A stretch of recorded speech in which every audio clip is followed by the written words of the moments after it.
ವೀಕ್ಷಕರೇ ನಮಸ್ಕಾರ.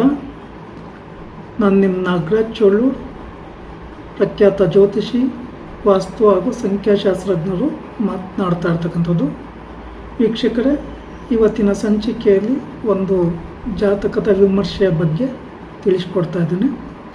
ಈ ಜಾತಕರು ಒಳ್ಳೆಯ ಉದ್ಯೋಗದಲ್ಲಿದ್ದಾರೆ, ಆದರೆ ಪ್ರಮೋಷನ್ಗೋಸ್ಕರ ತುಂಬ ವರ್ಷಗಳಿಂದ ಪ್ರಯತ್ನ ಆಗಿಲ್ಲ. ಈಗ ಆ ಅವಕಾಶ ಕೂಡಿ ಬಂದಿದೆ, ಪ್ರಮೋಷನ್ ಆಗಿದೆ. ಹಾಗೆ ಈ ಜಾತಕರಿಗೆ ಸಂತಾನ ಫಲ ಇಲ್ಲ. ಯಾಕೆ ಅಂತೇಳಿ ಇವರ ಜಾತಕದ ವಿಮರ್ಶೆ ಮೇಲೆ ತಿಳಿಸ್ತಾ ಇದ್ದೀನಿ. ಜನ್ಮ ದಿನಾಂಕ 31/5/1982, 3:30 ಬೆಳಿಗ್ಗೆ.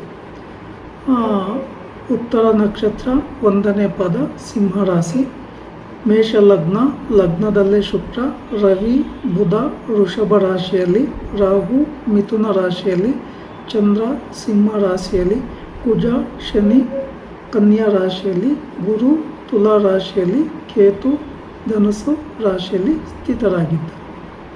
ಈ ಜಾತಕರಿಗೆ ಲಗ್ನದಲ್ಲಿ ಶುಕ್ರ ಇರೋದು, ಗುರು ನೋಡೋದು ತುಂಬ ಒಳ್ಳೆಯವಂತರು, ವಿದ್ಯಾವಂತರು, ದೇವರ ಮೇಲೆ ಭಕ್ತಿ ಶ್ರದ್ಧೆ ಗೌರವ ಉಳ್ತಕ್ಕಂಥವರು ಆಗಿರ್ತಾರೆ. ನ್ಯಾಯ ನೀತಿ ಧರ್ಮಕ್ಕೆ ಹೆಚ್ಚಿನ ಮಾನ್ಯತೆಯನ್ನು ಕೊಡ್ತಾರೆ.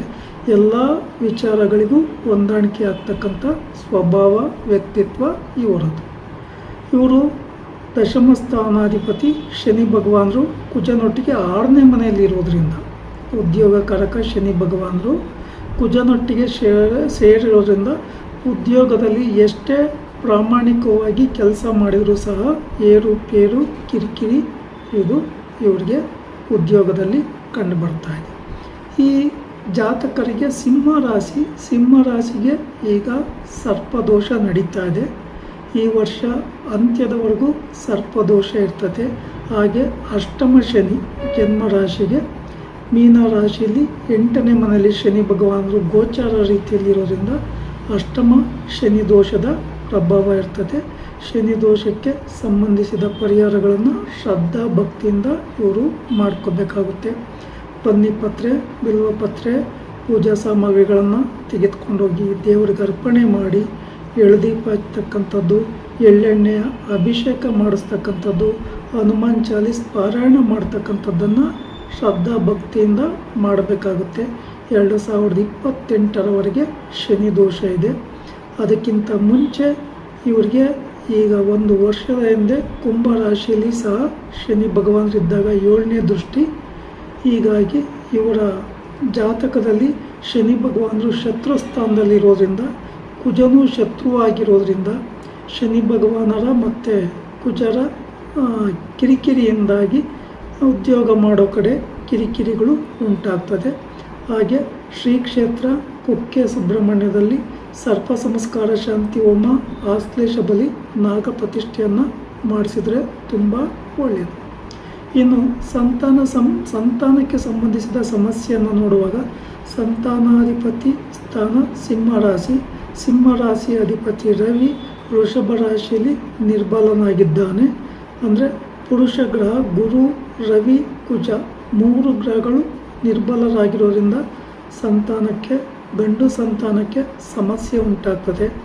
ಇನ್ನು ಶ್ರೀಕಾರಕ ಗ್ರಹ ಚಂದ್ರ ಶುಕ್ರ ಇವರು ಬಲಿಷ್ಠರಾಗಿ ಇದ್ದರೂ ಸಹ ಇಲ್ಲಿ ಸಂತಾನ ಭಾವ ನಿರ್ಬಲ ಆಗಿರೋದ್ರಿಂದ, ಹಾಗೂ 7ನೇ 8ನೇ ಮನೆ ಗರ್ಭಸ್ಥಾನವಾದಂಥ ವೃಶ್ಚಿಕ ರಾಶಿಯನ್ನು ಶನಿ ಭಗವಾನರು 3ನೇ ದೃಷ್ಟಿಯಿಂದ ನೋಡೋದ್ರಿಂದ ಗರ್ಭ ದೋಷದ ಕಾರಣದಿಂದ ಸಂತಾನ ಪ್ರಾಪ್ತಿಯಾಗ್ತಾ ಇಲ್ಲ, ಸಂತಾನ ನಿಲ್ತಾರೆ.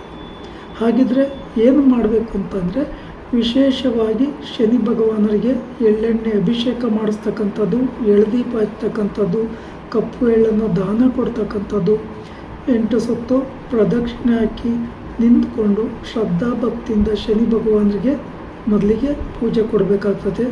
ಅದಕ್ಕಿಂತ ಮುಂಚೆ ಶ್ರೀ ಕ್ಷೇತ್ರ ಕುಕ್ಕೆ ಸುಬ್ರಹ್ಮಣ್ಯದಲ್ಲಿ ಸರ್ಪ ಸಂಸ್ಕಾರ ಶಾಂತಿ ಹೋಮ, ಆಶ್ಲೇಷ ಬಲಿ, ನಾಗ ಪ್ರತಿಷ್ಠೆಯನ್ನು ಮಾಡಿಸ್ಬೇಕಾಗುತ್ತೆ. ಇಲ್ಲಿ ಸಂತಾನಕ್ಕೆ ಸಮಸ್ಯೆ ಕಂಡು ಬಂದಾಗ ಸಂತಾನ ಗೋಪಾಲಕೃಷ್ಣ ಹೋಮ ಅಥವಾ ಸಂತಾನ ಸುಬ್ರಹ್ಮಣ್ಯ ಹೋಮ ಅಥವಾ ಸಂತಾನ ದುರ್ಗಾ ಹೋಮ ಅಥವಾ ಸಂತಾನ ಗಣಪತಿ ಹೋಮವನ್ನು ಮಾಡಿಸೋದ್ರಿಂದ ಹಾಗೂ ಗರ್ಭಸೂಕ್ತ ಹೋಮವನ್ನು ಮಾಡಿಸೋದ್ರಿಂದ ಇವ್ರಿಗೆ ಸಂತಾನ ಫಲಗಳು ಉಂಟಾಗ್ತದೆ. ಇದುವರೆಗೂ ಗುರುಬಲ ಇತ್ತು, ಮುಂದಿನ ತಿಂಗಳಿಂದ ಇವ್ರಿಗೆ ಗುರುಬಲ ಇರೋದಿಲ್ಲ. ಈ ಕಾರಣದಿಂದ ಇವರು ರಾಘವೇಂದ್ರ ಮಠ ಅಥವಾ ಸಾಯಿಬಾಬಾ ಮಂದಿರ ಅಥವಾ ದತ್ತಾತ್ರೇಯರ ಸಾನ್ನಿಧ್ಯದಲ್ಲಿ ಅಥವಾ ವಿಷ್ಣುವಿನ ಮಂದಿರಗಳಲ್ಲಿ ಗುರುವಿಗೆ ಸಂಬಂಧಿಸಿದ ಪರಿಹಾರಗಳನ್ನು ಶ್ರದ್ಧಾಭಕ್ತಿಯಿಂದ ಮಾಡ್ಕೋಬೇಕಾಗುತ್ತೆ. ಹಾಗೆ ಇವರು ಕೆಲಸ ಮಾಡೋ ಕಡೆ ಹೆಚ್ಚಿನ ಕಾಳಜಿಯನ್ನು ವಹಿಸಬೇಕು. ದಿನನಿತ್ಯ 8 ಸಾರಿ ಹನುಮಾನ್ ಚಾಲೀಸ್ ಪಾರಾಯಣ ಮಾಡೋದ್ರಿಂದ ಶುಭ ಫಲಗಳು ಇವರಿಗೆ ಕಂಡುಬರ್ತವೆ. ಇಲ್ಲಿ ಈ ಜಾತಕರು ವಿಶೇಷವಾಗಿ ಈಶ್ವರನಿಗೆ ಬಿಲ್ವಾರ್ಚನೆ, ರುದ್ರಾಭಿಷೇಕ ಮಾಡಿಸ್ತಕ್ಕಂಥದ್ದು, ಹಾಗೆ ಈಶ್ವರ ದೇವರ ಆರಾಧನೆ ಮಾಡೋದ್ರಿಂದ ಇವರ ಸಮಸ್ಯೆಗಳು ಪರಿಹಾರ ಆಗಿ ಮುಂದೆ ಉತ್ತಮ ಫಲಗಳು ಸಿಗ್ತವೆ ಅಂತಕ್ಕಂಥದ್ದಾಗಿ ನಾವು ಹೇಳ್ಬೋದಾಗಿದೆ. ವೀಕ್ಷಕರೇ, ಈ ವಿಡಿಯೋ ಇಷ್ಟ ಆಯಿತು ಅಂದರೆ ಲೈಕ್ ಮಾಡಿ, ಶೇರ್ ಮಾಡಿ, ಆ ಲೈಕನ್ನು ಒತ್ತಿ, ಬೆಲ್ಲೈಕನ್ನು ಒತ್ತಿ. ನಮಸ್ಕಾರ.